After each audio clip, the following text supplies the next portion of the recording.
Le livre du ciel, tome 17, 20 juin 1924.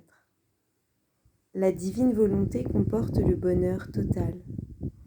En vivant dans la divine volonté, la créature atteint la perfection de la charité et de toutes les vertus. Étant dans mon état habituel, je me suis retrouvée hors de mon corps, en compagnie de mon doux Jésus. Plein de bonté, il prit mes mains dans les siennes et les serra contre sa poitrine avec beaucoup d'amour. Il me dit : « Fille bien-aimée, si tu savais quel délice je ressens quand je te parle de ma volonté. Chaque nouvelle connaissance que je te manifeste à son sujet est un bonheur que je laisse sortir de moi et communique à la créature. Je me sens plus heureux en elle, en vertu de mon propre bonheur. En fait, l'une des caractéristiques de ma volonté est de rendre Dieu et l'homme heureux. Pense au ravissement que nous vivons ensemble, moi en te parlant et toi en m'écoutant. Nous nous rendons mutuellement heureux. Nous formons ensemble la plante et le fruit du bonheur véritable et éternel.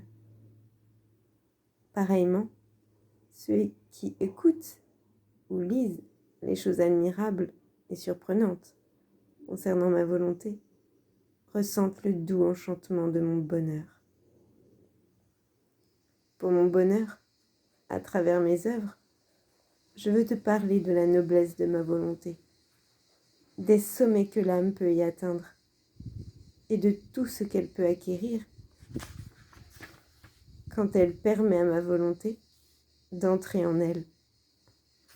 La noblesse de ma volonté est divine et, comme telle, elle ne descend que chez ceux qui sont de nobles prétendants. Ainsi, c'est dans mon humanité qu'elle est descendue en premier. Elle ne se contente pas de peu, elle veut tout, parce qu'elle veut tout donner. Comment peut-elle tout donner si elle ne trouve pas tout dans l'âme pour y placer tous ses biens? Ainsi, mon humanité présenta à ma volonté une cour noble et sainte, ce qui amena ma volonté à concentrer en moi toutes les choses et toutes les personnes. Ne vois-tu pas que pour que ma volonté puisse régner dans une âme, celle-ci doit voir en elle tout ce que mon humanité a fait? Concernant les autres créatures, ayant participé partiellement au fruit de la rédemption, c'est-à-dire selon leur disposition, cette âme les réunit toutes en elle, formant ainsi un noble cortège pour ma volonté. Cette dernière, concentrant alors dans cette âme l'amour qu'elle porte à tous et l'amour qu'elle attend de tous, de manière à pouvoir recevoir à travers cette âme l'amour de tous. Ma volonté veut encore, elle veut aussi trouver en cette âme un retour pour tout, c'est-à-dire un retour pour toutes les relations existantes dans la création entre le Créateur et les créatures. Autrement, son bonheur ne serait pas complet. Ma volonté doit pouvoir dire à l'âme où elle règne : si personne d'autre ne m'aime ou ne me donne un retour d'amour, je suis quand même pleinement heureuse, car je trouve en cette âme, je reçois tout d'elle et je peux tout lui donner. Ce qu'on peut dire des trois personnes divines peut être répété. Nous sommes intouchables, quoi que fassent les créatures.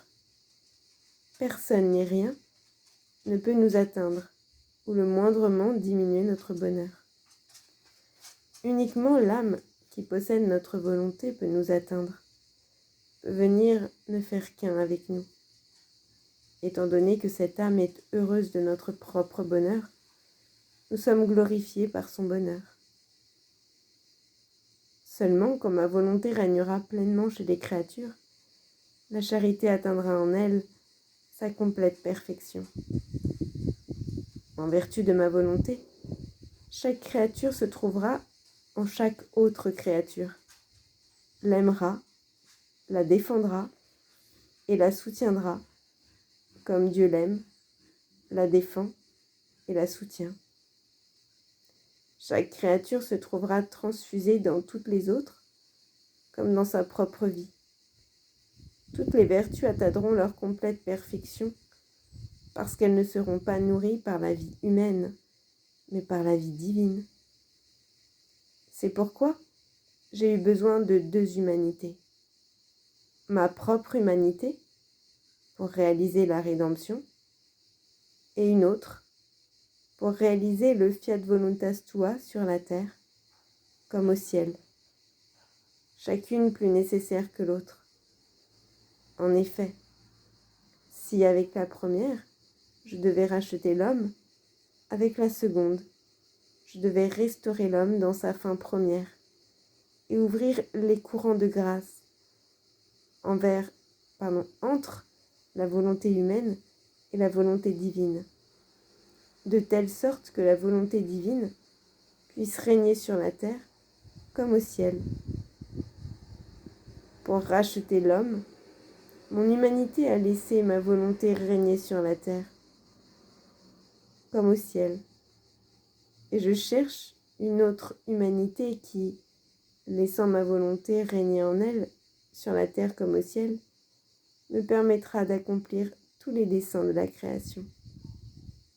Par conséquent, sois attentive à laisser ma volonté seule régner en toi, et je vais t'aimer avec le même amour avec lequel j'ai aimé ma très sainte humanité.